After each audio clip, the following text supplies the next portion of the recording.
Hi creative friends, this is Freya and thank you so much for being here. So I allowed this to completely dry and I actually put it out in the sun for a bit, and I just love so much of what is going on in here. Now, like I mentioned in my last video, I am not looking for any great end result or anything like that. I am simply immersing myself in the process, and doing that where I don't have all these expectations on myself, it allows me to actually be more free because I don't have any kind of idea of, oh, I want this to turn out a certain way, etc., etc. Now, I really do love a lot of what is going on here. And like I said, it's nothing major. It could be something as small as this little bit over here with the chalk paint over the alizarin crimson and, this blue Stabilo line over here. A lot of it is unremarkable to me. Like, all of this stuff over here is just blah, but then you have this little bit over here where it's a circle and it's repeating over here, and then the chalk paint, which is very watered down, so you get like just a little bit of a different kind of an alizarin crimson, the deeper, the more lighter one. So I really love that. I enjoy it. But like I said, I'm just looking for small wins, and there's a lot of what is going on that is just like blah, but then there's that little spark of, inspiration. And just so you know, you guys, inspiration is everywhere, but I don't wait for inspiration. There are lots of quotes from creative people, dancers, artists, sculptors, whatever, writers, that say, and I agree with this, like, we don't wait for inspiration to come until, for us to work. Like, we work and then inspiration will come, and I totally agree with that. So before I jump into these pieces here, I just wanted to show you, so I did the same thing with these two pieces. So I just want to show you here. It's exactly the same paper. As you can see, the exact same paper. I just cut it in half and I put it side by side, and I just did, pretty much the same thing, going back and forth. Over here, I added some tea bags, some writing. So, just a slight variation, but other than that, pretty much the same thing. But on this one, so what I did is I worked on it for a bit together, side by side, and then I separated it. And then I worked on this piece over here. And I really enjoy so much of this piece. Now, later on, I might cover it up. I might rip it up and use it for collage. But the point is, it's loosening me up. It's it's kind of, how can I explain this? When I'm working in Connie Solera's art journal, for instance, Painting the Feminine, the whole purpose of me working in a book like that is to balance her visual language with mine, is to take a visual language that is not my own and to insert my voice into it, create a spread where my voice is being seen, felt, heard, but also whatever's on the page, that is not completely covered up as well. So it's a kind of a dancing, balancing act sort of thing. And my whole purpose for working in a book like that is merely to learn, to strengthen my own visual language, etc. And then, when I work in my healing ancestral trauma, that's a very deep kind of a exploration.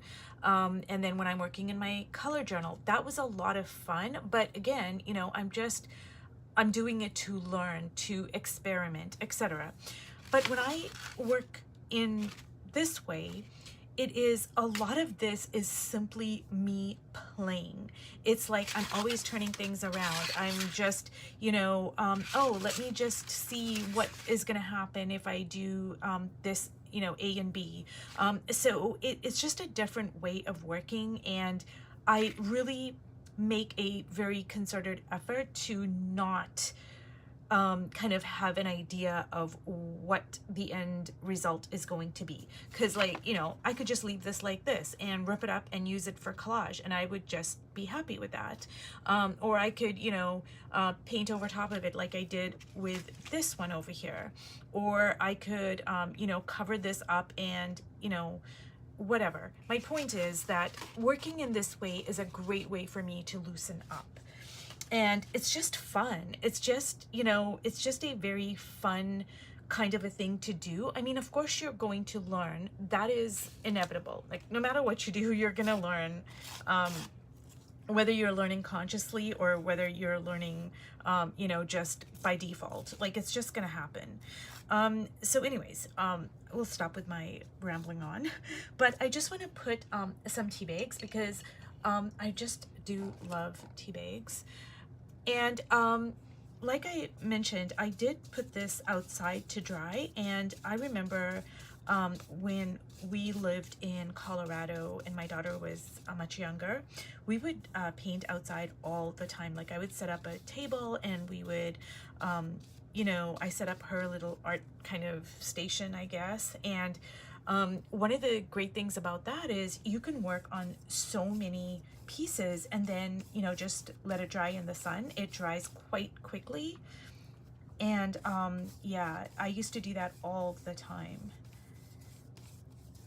Especially when, you know, you are limited with your time, you can create lots of backgrounds. And besides the time factor, it really allows you to detach from what you're doing, which is always a bonus. Because I know with me anyways, like, if I'm so fixated on something, generally, it's never gonna go well because then I'm just too focused and I get too emotionally invested. I don't want to take risks. I have this idea of the way I want something to be rather than allowing it to just be whatever it wants to be, sort of thing. So I'm just going to put some tea bags here, and I love the fact that the tea bags are translucent, and so I can still see what's behind them, like all these gorgeous lines and colors, but it just gives it that extra kind of texture and layers, dimension. It's just so beautiful. Like, look at that. Oh my goodness. Like, I put the tea bag over this black Stabilo line, and it just, I don't know. I don't even know how to explain it, but I'm gonna see if I can bring it up closer. It really pops. Can you see that? And it's still wet, but it just really, really pops. I don't know if it's the Mod Podge that made it pop. I really don't know.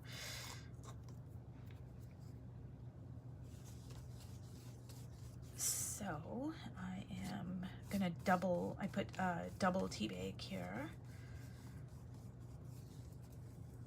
Okay. And now where is okay, here we go. So you guys, this is spray, like it's a spray bottle, and I've had it for such a long time that the spray system has clogged up, so I can't, I mean, I could try to spray it, but it doesn't always work. So I'm just gonna kind of dip my brush in there. But these colors are really very concentrated, and it's Dylusions, I do believe. Yeah, it's Dylusions ink spray. And that's what I mean, like when I'm working outside, I can spray all of this like on the grass, and well, I lay a canvas on the grass, and I don't have to worry about like it going all over the place on the walls and what have you.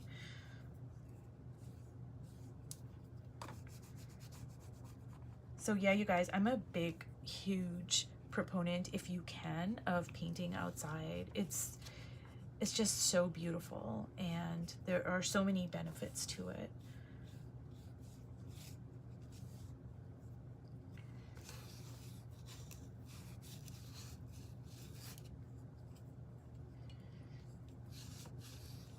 And I love when I water down this chalk paint because it just makes it like so delicious when I put it over top of stuff.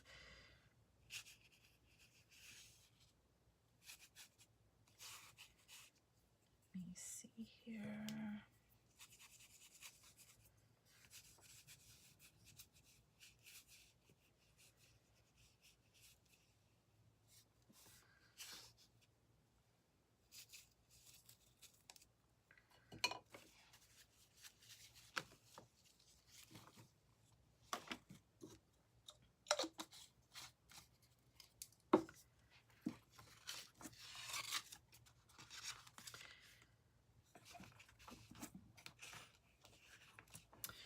So you guys, let me see if I can pull this up again.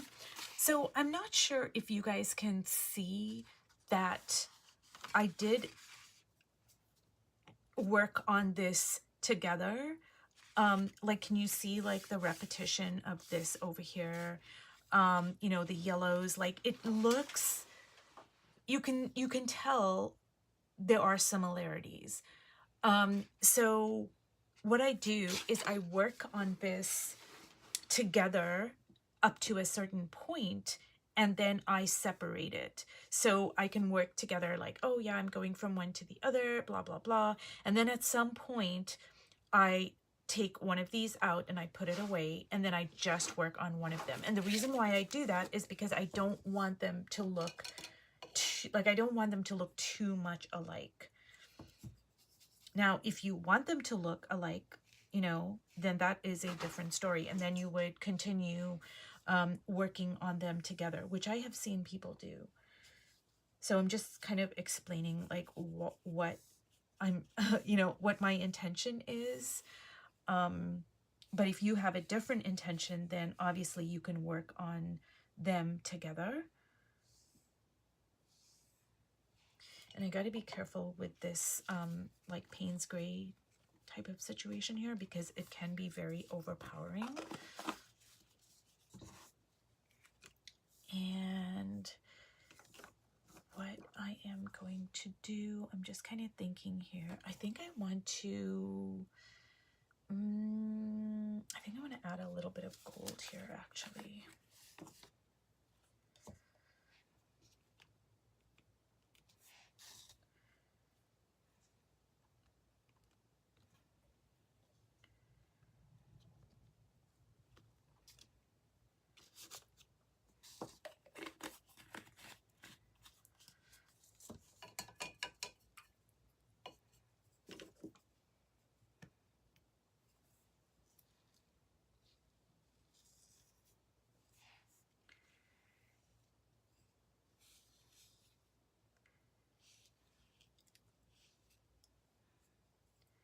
You guys, this is seriously such a fun process.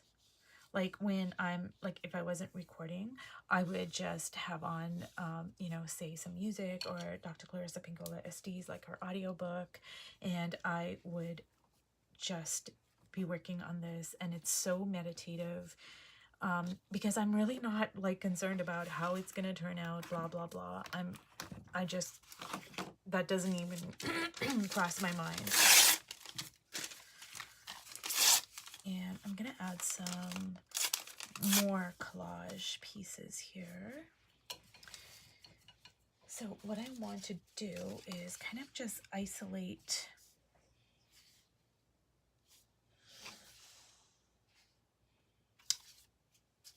just so I know like what I want to keep and what I want to cover up with collage, because I don't want to end up covering up parts that I really like.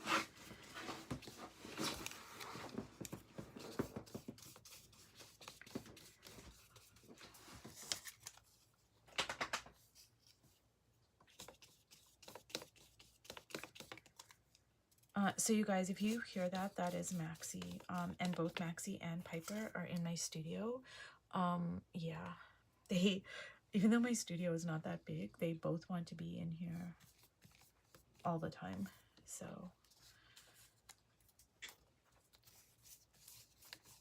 okay. And see that crease that happened with the dictionary page? Like, I actually welcome that. Like, I like it, you know? It's not anything negative. Yeah, I'm just gonna put a little bit over here.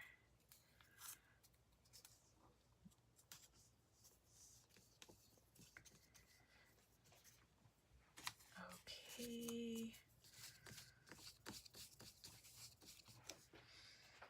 And there we go. So you guys, I am going to allow this to completely dry, and then we'll come back to it. And I think when I come back to it, I think I might separate it. Like, what I'm gonna do is I'm just gonna take one piece and I'm only gonna work on one piece and put the other piece aside. This seems like a good point for me to like separate them. Anyways, you guys, if you've watched all the way to the end, thank you so much, and I will see you in my next video. Bye.